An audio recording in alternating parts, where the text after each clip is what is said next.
really good at that. I know I'm bad, but then again, that's why you want me back. You said you love the way I act when you're with me. You want a good girl with a taste, not like the mother chicks. You wanna take me home to your mama, mama, but I'm in good time for the drama, drama. If you wanna be with me, better listen carefully, 'cause I'm more than what you made of me. Como te estábamos comentando esta mañana de nuevo en Radio Abarán, esta sección Cuídate con NovaFit, donde íbamos a tratar temas muy interesantes, como siempre, que llegan nuestros compañeros para hablarnos de salud, para hablarnos de actividad física y sobre todo para que tengamos una vida mucho más saludable. Esta mañana están con nosotros Antonio Martínez, licenciado en actividad física y experto en entrenamiento personal, y también Arturo Camacho, licenciado en actividad física y máster en alto rendimiento. Muy buenos días a los dos. Buenos días, Noelia. Buenos días. Buenos días. Bueno, hoy vamos a hablar de un tema, varios temas, uno de ellos muy interesante, el primero que vamos a tratar, que tiene que ver con la tercera edad sobre todo, y que es frecuente, bueno, que cuando llega pues a una cierta edad la gente deja de hacer ciertos ejercicios porque no se los considera adecuados para los años que se tienen. Y esto es un error, pues pensar de esta manera, ya que la fuerza y la masa muscular se van perdiendo a lo largo de los años, justamente por falta de actividad. Lo que se puede revertir pues haciendo ejercicios de fuerza específicos, y de eso precisamente es de lo que vamos a hablar esta mañana. Y para ello, bueno, Arturo, gracias por venir también esta mañana, por estar con nosotros. Gracias, Di. Y bueno, vamos a hablar de eso precisamente, del trabajo de fuerza. Cuéntame qué efecto tiene en la tercera edad. Bueno, para que nos hagamos una idea, con el envejecimiento, ¿no? Con el aumento de la edad, se produce una serie de mecanismos en el cuerpo que son inevitables, ¿vale? Pero que se pueden frenar pues, con un protocolo de fuerza determinado. El factor principal que se produce es sarcopenia, ¿vale? Es un proceso que se define como pérdida de masa muscular, es decir, perdemos músculo. Cuando nos hacemos mayores perdemos músculo, y esta pérdida de músculo va a ocasionar que disminuya la fuerza y disminuya la potencia. La potencia quiere decirse la velocidad a la que realizamos cada gesto. Un gesto tan simple o tan cotidiano como por ejemplo levantarse de una silla o coger cualquier objeto del suelo, cuando nos hacemos mayores nos cuesta más trabajo y lo realizamos más lento, ¿vale? Uh-huh. Al disminuir esta fuerza y esta potencia, esta velocidad de movimiento, va a aumentar la fragilidad. ¿Qué es la fragilidad? Bueno, pues la fragilidad no es otra cosa que un aumento de la dependencia del individuo, ¿vale? Disminuye nuestra independencia, por lo que puede ser que aumente la mortalidad del individuo también, ¿vale? Disminuye la independencia quiere decir que, bueno, pues cuando nos hacemos mayores no somos capaces de realizar las mismas tareas que realizaríamos solos, ¿no? Uh-huh. ¿Y con qué frecuencia se puede hacer este trabajo de fuerza? ¿Por cuánto tiempo?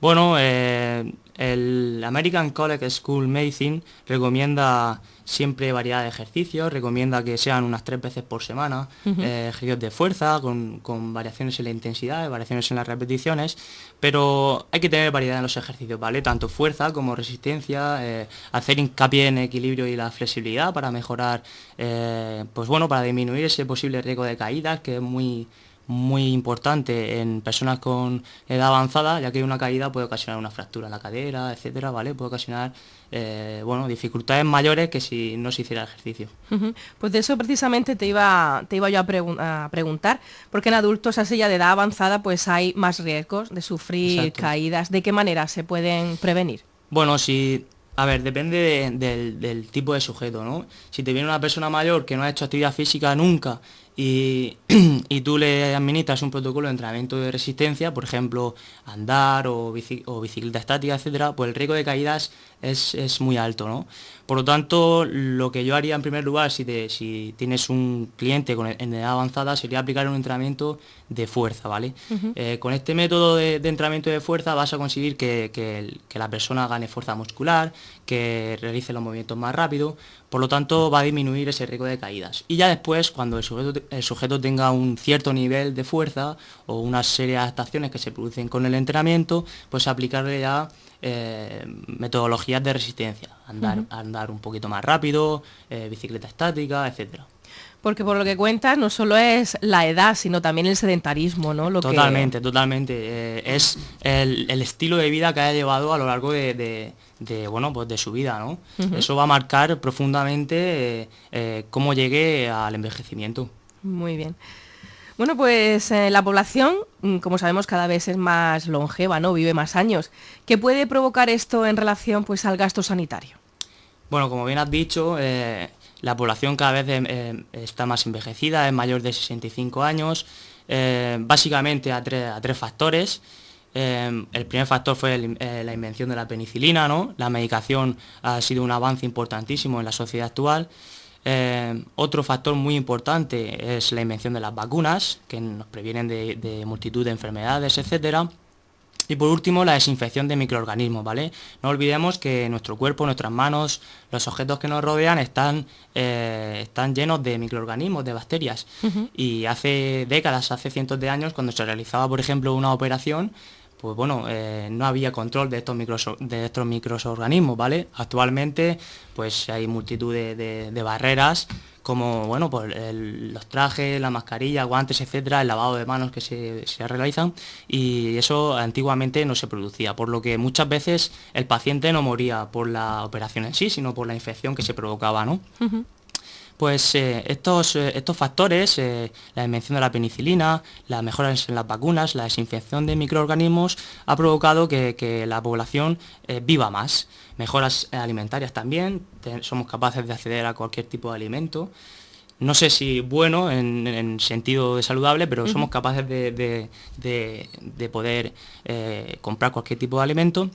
Pero como bien has dicho tú, esto genera un problema, que es, por ejemplo, imaginaos una población en la que son 20 personas y 5 de ellas solo son las que están en rango de edad para trabajar, las otras 15 mayores de 65 años, pues estas 5 personas tienen que mantener con sus impuestos las pensiones de las otras 15, los gastos en sanidad, etcétera, y esto es insostenible. En Europa, en América, en los países desarrollados está ocurriendo esto, es decir, la población mayor de 65 años está siendo mucho mayor a la población activa y esto provoca un desequilibrio. No se pueden pagar las pensiones, el gasto sanitario es enorme, es desproporcionado y es una situación que se tiene que revertir y seguro que en el futuro se revertirá. Muy bien. Bueno, quería que me contaras pues algunos de los problemas que se pueden producir en la vejez. Por ejemplo, tú antes hablabas de la sarcopenia. ¿A partir de qué edad se empieza a disminuir la masa muscular?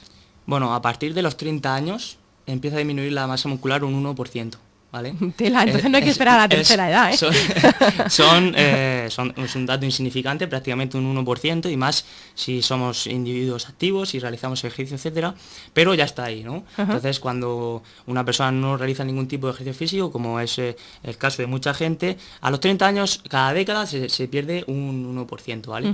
Luego es a partir de los 50, 60 años cuando este índice se multiplica, ¿vale? Llegando a estar a niveles a partir de la década de los 60 años, es un 10% el índice de masa muscular que se pierde, ¿vale? Y a partir de los 70 este índice se multiplica. Es decir, como bien hemos dicho antes, depende mucho de cómo llegue el individuo a esa edad, del estilo de vida que haya llevado, y bueno, y los porcentajes están ahí. Y tú antes comentabas que al perder masa muscular también se pierde fuerza muscular, es como una cadena, ¿verdad? Claro, es una cadena, se pierde masa muscular, por lo que perdemos músculo, y al perderse ese músculo perdemos fuerza y perdemos velocidad a la que realizamos esa fuerza, por lo que acciones cotidianas, somos conscientes de cuando vemos, por ejemplo, a nuestros mayores andando, dan pasitos muy cortos, muy lentos, y eso no es otra cosa que pérdida de esa fuerza y esa potencia. Otro aspecto clave es un deterioro de la inervación neuromuscular, bueno, de factores neuromusculares que intervienen en esa pérdida de velocidad también. Por lo tanto, un estilo de vida activo, saludable, no dejar nunca de realizar ejercicio físico, sobre todo ejercicios de fuerza, ayudaría a esa disminución de fuerza y potencia. Muy bien. Pues aparte de la sarcopenia, ¿qué otros problemas se pueden suceder? Por ejemplo, fragilidad, aumento de la dependencia, que nos comentabas tú antes. Sí, totalmente. Pueden suceder con un entrenamiento de fuerza, no olvidemos que también podemos mejorar, hay mucha gente que tiene, por ejemplo, diabetes tipo 2, se puede mejorar mucho la resistencia a la insulina con este tipo de entrenamiento.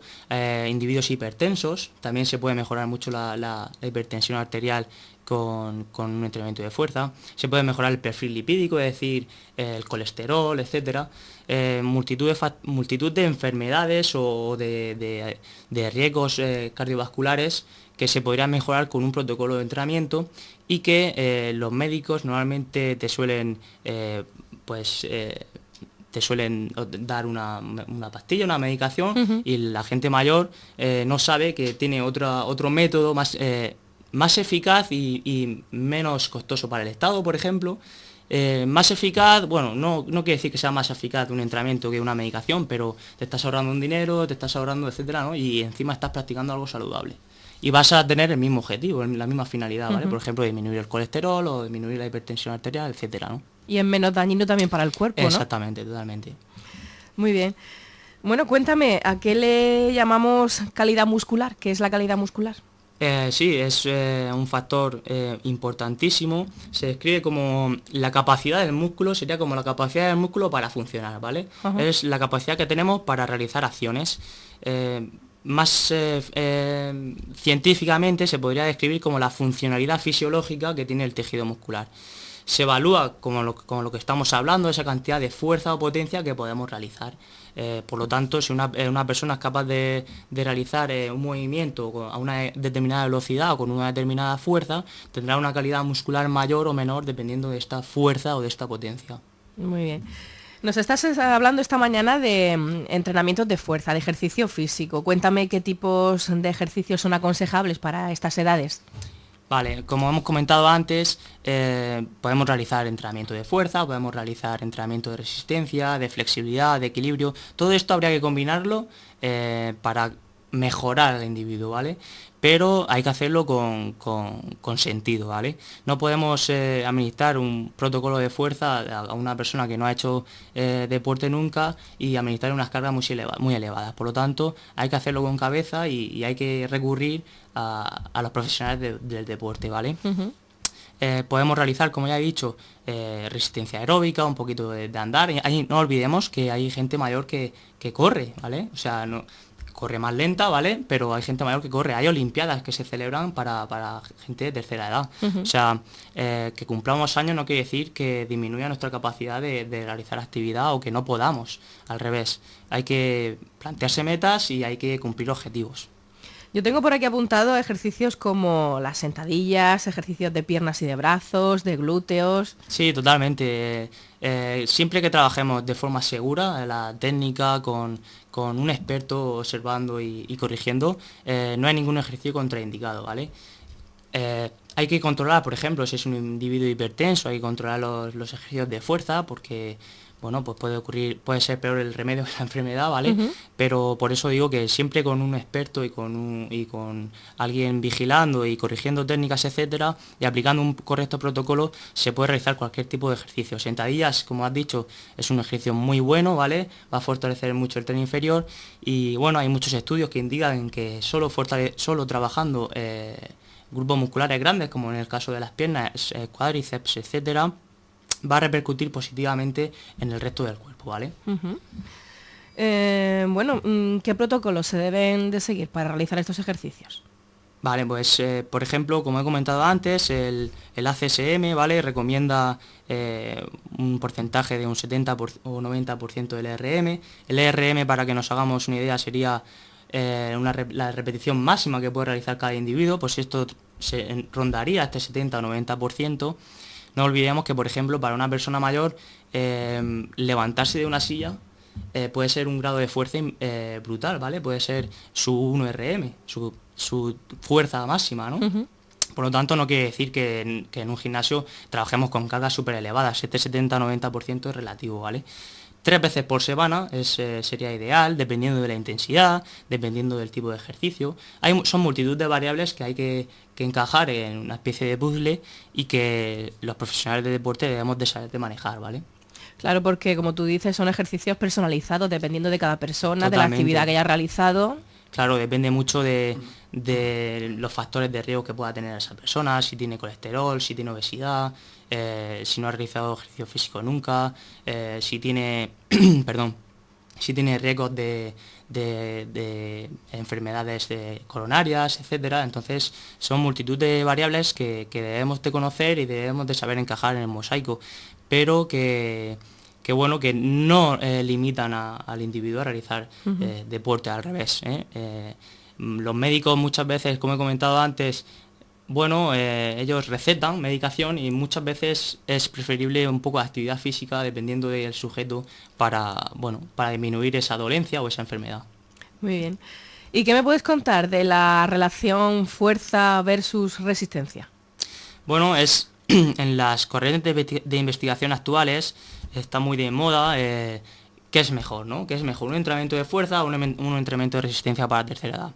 Bueno, pues diferentes investigadores como Häkkinen o Kramer, que son muy famosos y siguen investigando actualmente, ellos citan que la fragilidad, lo que hemos comentado antes, esa dependencia, se va a mejorar muchísimo más con un entrenamiento de fuerza y de potencia, ¿vale? Yo te he comentado antes que si una persona mayor, perdón, me viene y no ha realizado un entrenamiento nunca, yo no le voy a aplicar un entrenamiento de resistencia, le voy a aplicar un entrenamiento de fuerza, porque me interesa que mejore su fuerza, que mejore su masa muscular, que mejore a nivel neuromuscular, a nivel de ese deterioro de inervación neuromuscular que hablábamos antes, y le voy a aplicar un entrenamiento de fuerza, ¿vale? Eso es el principal protocolo que yo aplicaría. Y ya después de ahí intentaríamos introducir un protocolo de entrenamiento de resistencia, como puede ser andar a una determinada intensidad, incluso correr si el individuo se encuentra bien, ¿vale? Pero esto ya cuando haya unos niveles de fuerza determinados, para disminuir ese posible riesgo de caídas, ¿vale? Y desde el principio introduciría ejercicios de flexibilidad, de equilibrio, etcétera, ¿vale? Muy bien. Y algo muy importante, como son los beneficios que se obtienen con esto, porque supongo que son muchos: equilibrio, seguridad, confianza en sí mismo. Sí, totalmente. El principal beneficio que yo citaría sería que disminuye esa fragilidad, ¿vale? El individuo va a ser totalmente independiente, bueno, dentro de unos rangos, ¿no? Pero va a aumentar esa independencia, por lo tanto, una acción cotidiana como puede ser, por ejemplo, ponerse un calcetín, que muchos mayores no pueden por falta de fuerza, por falta de flexibilidad, etcétera, lo van a poder hacer. Ese hecho tan ínfimo, tan mínimo, simple. Exactamente, tan simple, lo va a poder hacer solo. Hechos como poder trasladarse a la tienda de abajo a comprar el pan fácilmente, ¿no? Pues un entrenamiento un protocolo de entrenamiento de tanto de fuerza como de resistencia lo va a conseguir, ¿vale? Bueno, eso también lo que le da a esa persona también es más confianza en sí mismo, más alegría Confianza. de ver que no depende de nadie también y que puede hacer cosas por sí mismo, ¿no? Y solo. Exactamente, claro. Bueno, también hay que decir que esto significa que por más edad que se tenga, si se hacen ejercicios de fuerza, pues la capacidad y la fortaleza van a aumentar de la misma forma que otra persona de menor edad. Bueno, no exactamente, ¿vale? Cuando nos hacemos mayores, esos mecanismos de ganancia de fuerza, etcétera, se atenúan también, ¿vale? Sí que vamos a ganar fuerza muscular, pero no lo podríamos hacer como lo puede hacer una persona de 20 o 30 años, ¿vale? Los mecanismos hormonales, etcétera, fisiológicos, también se ven afectados, ¿vale?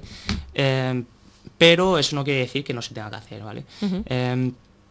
El entrenamiento de fuerza en personas mayores no va a producir los mismos efectos que en personas jóvenes, pero se debe hacer, ¿vale? Por los hechos que estamos comentando. Muy bien.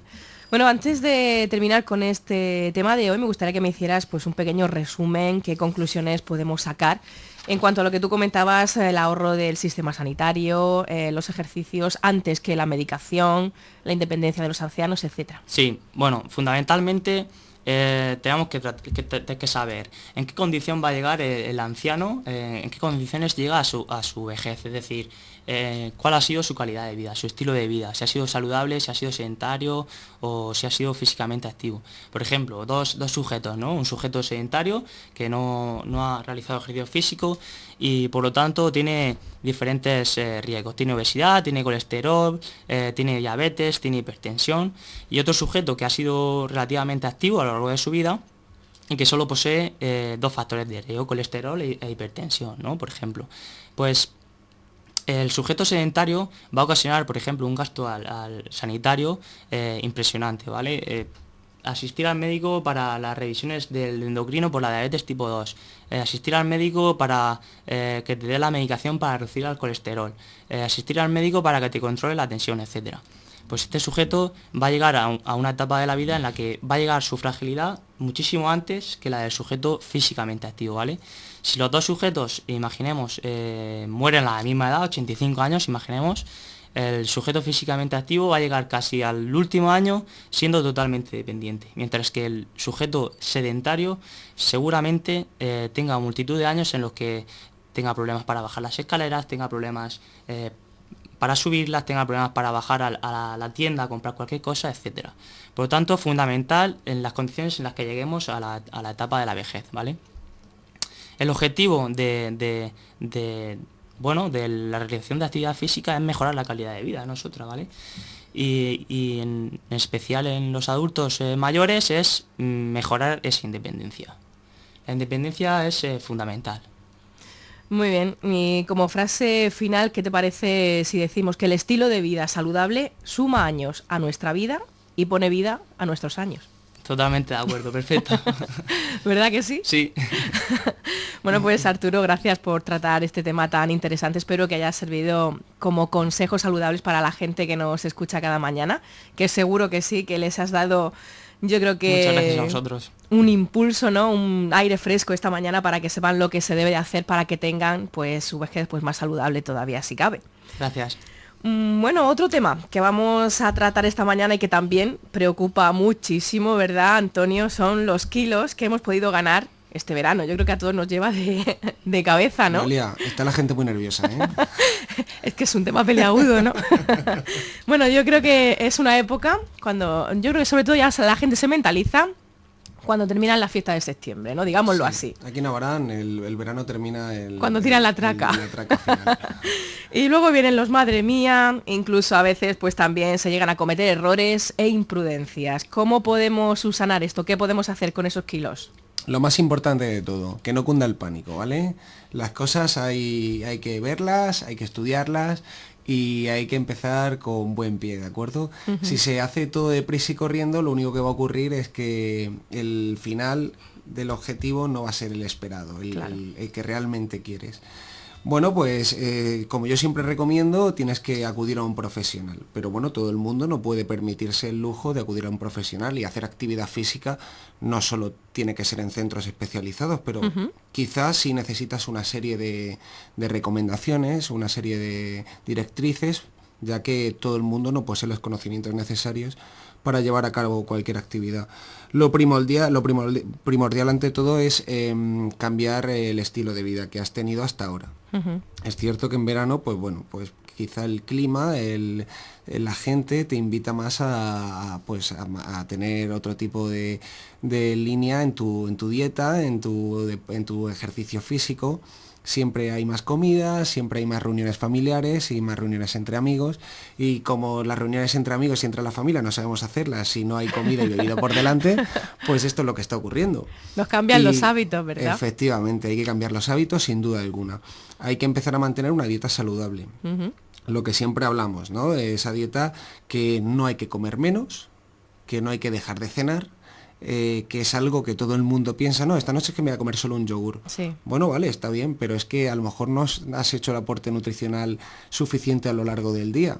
Deberías estructurar tu dieta con 5 comidas al día, con un desayuno adecuado, con una merienda adecuada, con una comida adecuada. No hagamos la comida, esto quizás sea una costumbre española, hacer la comida el plato principal del día. en Ajá. el que, por decirlo bruscamente, nos cebamos sin conciencia, ¿vale?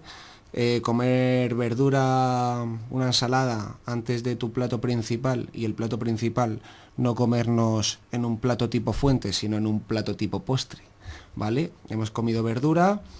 Cuando me refiero a una ensalada no le echo más de tomate, lechuga, pepino, zanahoria, son vegetales, y no le voy a echar ni salsa César, ni pechugas de pollo rebozadas, ni historias, porque yo me engaño a mí mismo. Sí, sí, sí, sí. Tengo una ensalada delante y a lo mejor la ensalada tiene más calorías que el plato de espagueti que se está comiendo tu hijo que está al lado. O sea, que imagínate lo que son las cosas.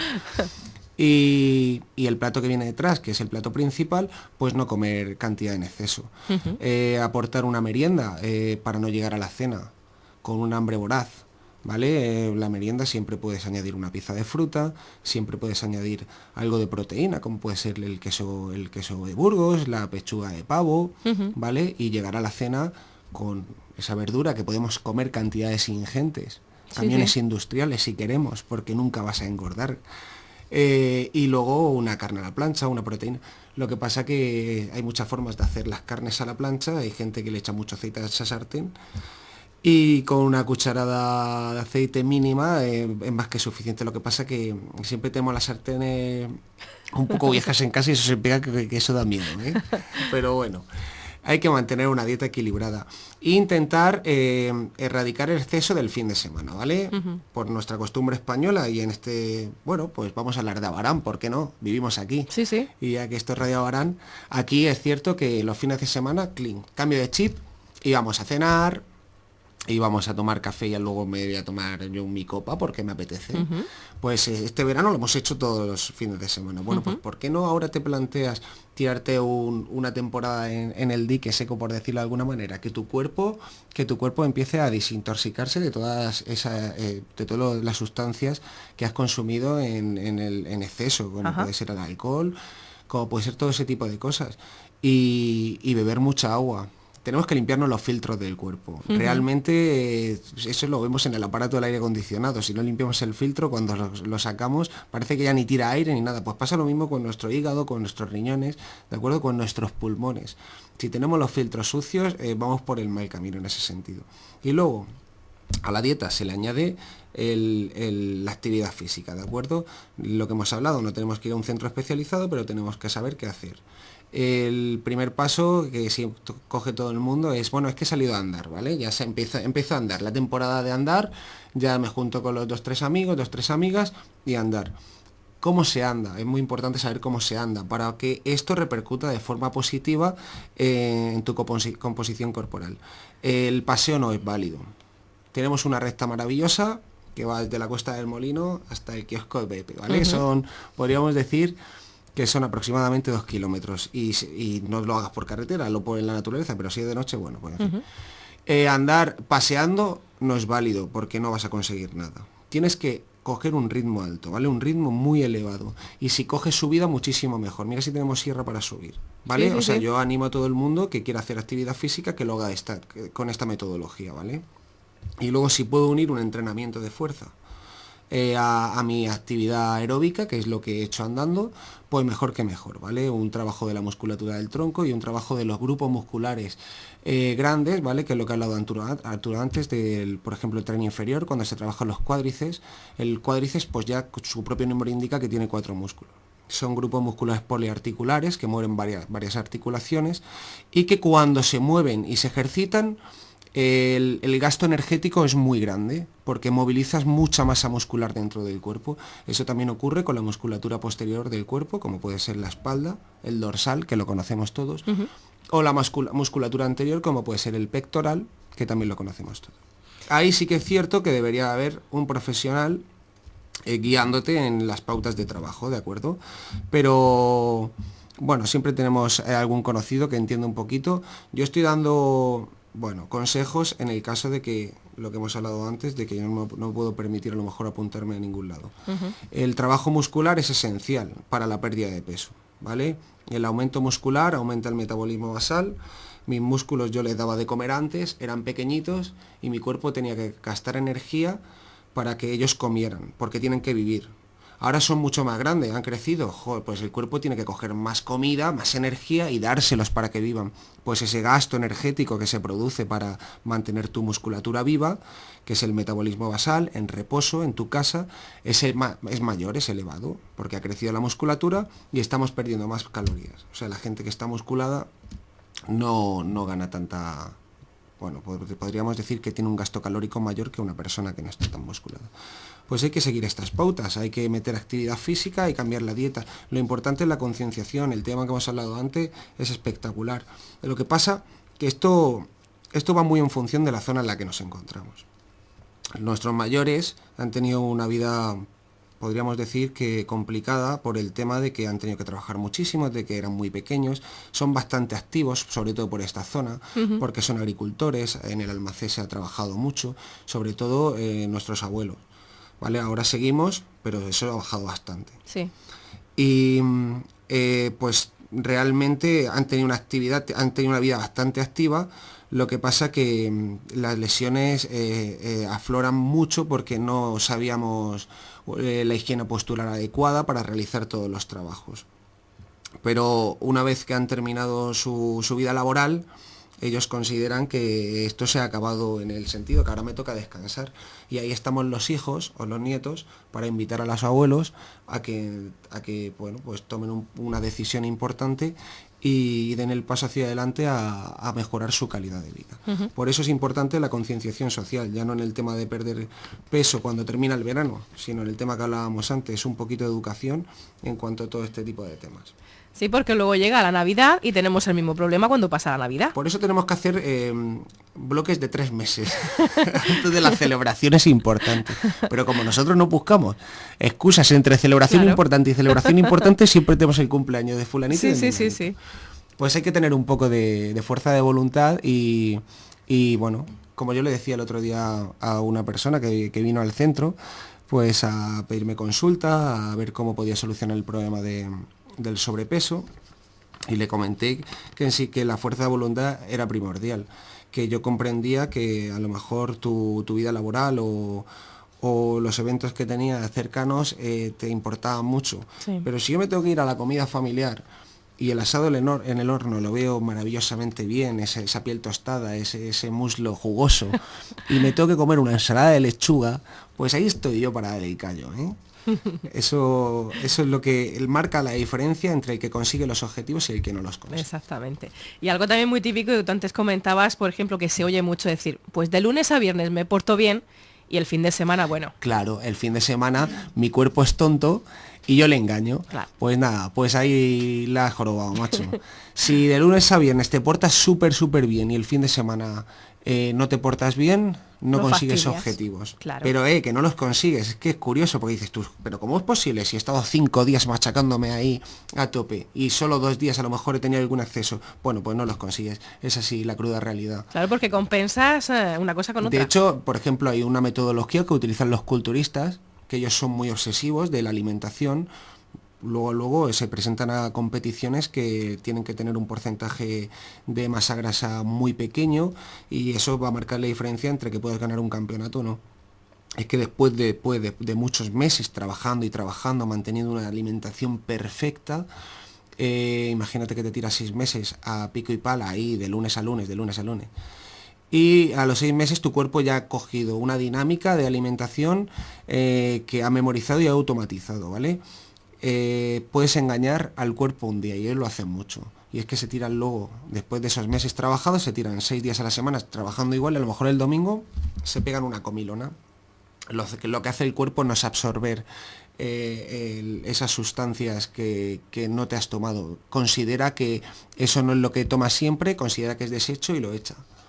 Es curioso, pero bueno, yo te digo que son metodologías de trabajo de culturistas que no tienen nada que ver con una persona de a pie que no se dedica a eso y que por mucho que queremos, pues a lo mejor yo psicológicamente sí me puedo engañar y decir, oye, parece que delante del espejo me veo un poquito mejor, pero que realmente te está engañando, es que el subconsciente nos puede engañar bastante. Así que básicamente siguiendo esas directrices, pues bueno, podríamos sin que cundiera el pánico, como he dicho al principio, podríamos empezar a coger una línea de trabajo y empezar a conseguir objetivos que, aunque sí son un poquito a largo plazo, pero ese plazo al final no es tan largo. Despacito y con buena letra, como Si se suele ves, decir. si ves con el primer cambio ya te sobra para decir, vale, esto funciona. Ujú, y te anima. Y te anima. Claro que sí. Bueno, antes de terminar me gustaría que me contaras y que les contaras a los oyentes que Centro Novafit ahora cuenta con un nuevo servicio llamado Neuropsicología. Sí. Cuéntame qué es esto. Sí, Noelia. Bueno, pues mira, todo esto viene porque, bueno, sabes que es el servicio de psicología clínica, sí que la tenemos, entonces sí que lo tenemos nosotros, y también psicología deportiva, ¿vale? Ahí teníamos un par de deportistas semiprofesionales, pues bueno, ellos, ese factor psicológico es muy importante para la competición. Pero todo esto viene por el número de personas que han venido con, pues bueno, con patologías importantes. Cuando hablamos de esto, hablamos de accidentes cerebrovasculares, ictus. Nuestro compañero José Antonio, que es el fisioterapeuta, atiende a muchas personas para intentar rehabilitar y reeducar el cerebro para conseguir que sus funciones físicas y cómo vivía anteriormente, pues bueno, se parezcan el máximo posible, ¿vale? Después de un problema de este tipo. ¿Vale? Y yo en mi campo profesional también desde el entrenamiento intento, bueno, pues eso, mejorar la condición física de este tipo de personas. Y formándonos un poquito en este campo, porque cada vez son más el número de personas que acuden a nosotros, pues conozco una gran profesional que sé que se profesionalizó en el campo de la neuropsicología. Ella es psicóloga, pero este campo no es tan visible pues bueno, podríamos decir que en todas las partes de pueblos, en Murcia no empieza a ser visible, pero antes no era un campo tan estudiado. Pero cada vez más con la gente que empieza a venir con sus problemas cerebrales, con los deterioros cognitivos, gente que tiene tumores. El tumor a lo mejor presiona una zona y que hace que dejes de mover cierta parte del cuerpo, pues todo eso se intenta reeducar. Pues es el campo que ataca ese tipo de patologías, ¿vale? Recupera las funciones del cerebro y a lo mejor lo divide en 4 grandes grupos, que es, por ejemplo, la rehabilitación cognitiva, que te mejora la atención, te mejora la memoria, te mejora el lenguaje, a lo mejor la capacidad de cálculo. Otro grande grupo, la modificación de la conducta, una conducta que no era como, que la tienes como antes no la tenías. Y también hace una intervención con las familias, a lo mejor tienes un accidente cerebrovascular y es un choque importante a lo mejor para toda la familia. Ajá. Y ayuda a la familia a, bueno, a aceptar el problema que se tiene en ese momento. Y también un factor importante es la readaptación profesional y social.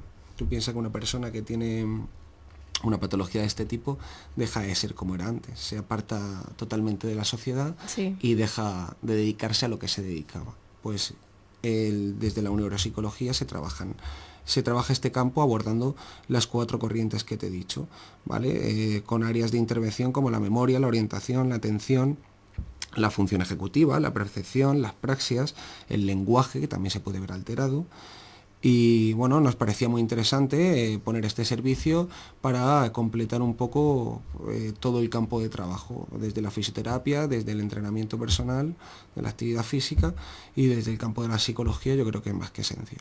Estupendo, yo creo que es una ayuda grandísima, tanto de aprendizaje para la persona enferma que tiene que volver otra vez como si empezara de cero, digámoslo así. Es que ese es el problema, que bueno, pues tienes que comprender lo que te pasa y una vez que lo has comprendido, pues tienes que empezar a luchar para empezar a aprender todo lo que antes sabías, pero que ya no sabes. Exactamente. Y bueno, digo el nombre de la profesional, claro que sí. Se llama Diana Molina Martí, y bueno, una gran amiga mía, y que estará con nosotros a partir de ahora en el centro, aunque voy a empezar a subir ya información a las redes sociales. Y bueno, a enseñar a la gente un poquito en qué consiste esto, por la duda que pueda tener pues todo el mundo. Y nada, si alguien tiene alguna duda o cualquier cosa, pues puede acudir al centro y estupendo. Para la gente que aún no lo sepa, ¿dónde os encontráis, Centro Novafit? Bueno, estamos al lado del supermercado Día, en la calle José Templado Fernández, número 3, ¿de acuerdo? Una perpendicular a la Constitución, la primera a la izquierda. ¿Y el horario que tenéis? Pues estamos por la mañana de 9 a 1, ¿vale? Y por las tardes de 5 a 10. Estupendo, pues con un montón de servicios que dais y además ahora este nuevo servicio en neuropsicología que sin duda va a ayudar a muchísima gente. Bueno, pues Antonio, Arturo, muchísimas gracias por estar esta mañana con nosotros, por hablarnos, como siempre, de estos temas tan interesantes y que tanto ayudan a la gente que nos escucha y sobre todo pues a la gente en general. Gracias por venir de nuevo y aquí os espero en otra próxima ocasión, cuando Gracias. queráis. Muchas gracias a ti, Noelia. A vosotros Buenos siempre. días. Buenos días.